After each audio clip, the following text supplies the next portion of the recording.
ሰላም ጤና ይስጥልኝ ውድ የቻናላችን ቤተሰቦች እንዴት ናችሁ? ዛሬ ደግሞ በአንድ ድንጋይ ሁለት ወፍ የሚያስብል ሰውነቶና ስብ እንዲያቃጥልና ቆዳው ደግሞ እንደ መስታወት እንዲያበራ የሚያደርግ አንድ መጠጥ ቢነግራችሁ ታምናላችሁ? ዛሬ የካሮትና የብርቱካን ጁስ በክብደቶና በውበቱ ላይ የሚያመጣውን አስገራሚ ለውጥ አሳያችኋለሁ። አብራችሁን ቆዩ። ካሮት ለጤና ብቻ ሳይሆን ለውበትና ለክብደት መቀነስ ያለው አስተዋጽኦ እጅግ ከፍተኛ ነው።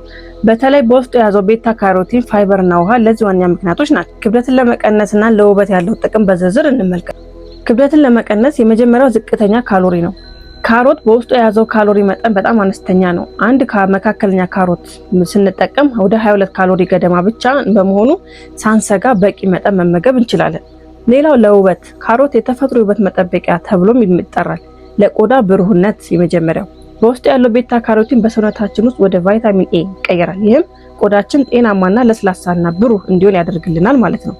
ብርቱካን ለጤና ካለው ጠቅላላ ጠቀሜታ ባለፈ ክብደትን ለመቀነስ እና ለውበት፣ ለቆዳና ለፀጉር ያለው ድርሻ ከፍተኛ ነው። ዝርዝር ጥቅሞቹን እንሆ። የመጀመሪያው ክብደት መቀነስ። ብርቱካን ክብደትን ለመቀነስ ለሚያስቡ ሰዎች ተመራጭ ፍሬ ነው። ዝቅተኛ ካሎሪና ከፍተኛ ውሃ በውስጡ ስላለ ቢያንስ 88% የሚጠጋ ውሃ የያዘ ሲሆን የካሎሪ መጠኑ ደግሞ በጣም አነስተኛ ነው። ይህም ሳይወፍሩ ሆድ እንዲሞላ ማድረግ። ሌላው ለውበት፣ ብርቱካን በውስጡ ባለው የከፍተኛ ቫይታሚን ሲ ይዘት ሌላኛው ለውበት ነው። ብርቱካን በውስጡ ባለው ከፍተኛ ቫይታሚን ሲ ይዘት ምክንያት ለውበት እጅግ አስፈላጊ ነው። የመጀመሪያው የኮላጅን ምርት። ቫይታሚን ሲ ቆዳችንን እንዲሰለጥንና እንዳይሸበሸብ የሚያደርግ ኮላጅን የተባለ ፕሮቲን እንዲመረት ይረዳል።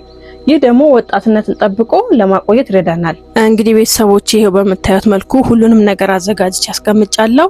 በምታዩት መልኩ ደግሞ ውሃ አድርጌ በደንብ ፈጨዋለሁ ማለት ነው።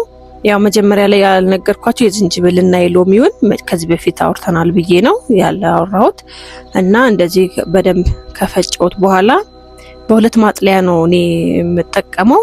በኋላ ደግሞ አንደኛው ማጥለያ ደግሞ አሳያችኋለሁ። እንደዚህ በዋናውን እናወርደውና ከዛ ደግሞ በደንብ አድርገን ደግሞ በሌላ ማጥለያ ደግሞ እናጠለዋለን። ምክንያቱም ይሄ በደንብ ካልጠለለ አፋችን ላይ ትንሽ ያስቸግረናል። አሰሩትን አፋችን ላይ ስለሚያስቸግረን በደንብ መጥለል አለበት እንዲጠጣልን እና እንደዚህ በምታዩት መልኩ እንግዲህ በደንብ ካጠለለ በኋላ ይሄ አዘጋጅቻለሁ። እኔ ደግሞ ለመጠጣት እንዲመቸኝ አድርጌ በሃይላንድ አዘጋጅቼዋለሁ። እንደዛ ካረኩ በኋላ ሁሉንም ሞላና ወደ ፍሪጅ ያስቀምጣለሁ ማለት ነው። እና ያው ሁሉ ጊዜ በተከታታይ ለ2 ሳምንት መጠቀም አለብን ማለት ነው። ሌላው የካሮትን ደግሞ በተመለከተ ተከታታይ በደንብ ብዙ ጊዜ በቀን ውስጥ ከ3 ጊዜ ከ4 ጊዜ በላይ ከበላን ሰውነታችን ቢጫ ማድረግ ነገር ስላለው በመጠኑ መጠቀም ይኖርብናል።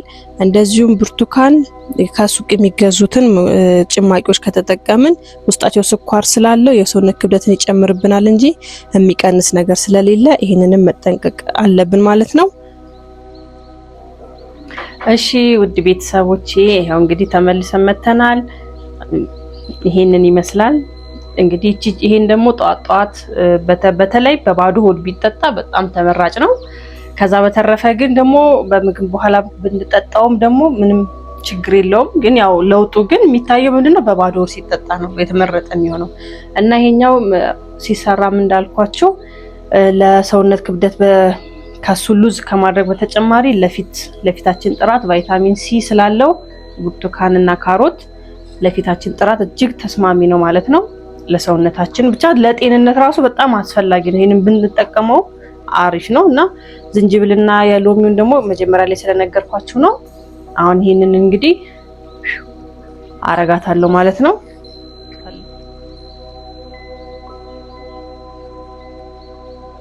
ያው ቀስ እያልን እንጠጣለን እና ያው ከተሰራ በኋላ አንዴ ሰርተን ፍሪጃችን ውስጥ በቃ አድርገን ማስቀመጥ እንችላለን። እና ያው ቡናውን ማሳይቻችኋለሁ። አንድ ቀን ቡናን፣ አንድ ቀን ይሄን፣ አንድ ቀን ቡና ይሄንን እያልን ተራ በተራ ያረግን እንጠጣለን ማለት ነው። ስለዚህ ተጠቀሙት፣ በጣም አሪፍ ነው። ተጨማሪ ደግሞ ቀጣይ ሳምንት ደግሞ የበለጠ ለውጥ ይዤ እንደመጣ እርግጠኛ ነኝ።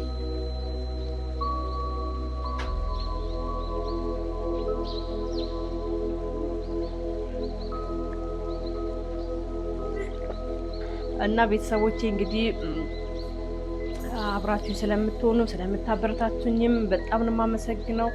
ላይክ ሰብስክራይብ እንዳይረሳ፣ ለሌሎች እንዲደርስ ደግሞ ሼር እያደረጋችሁ አብራችሁን አበረታቱኝ። ከልብ አመሰግናለሁ።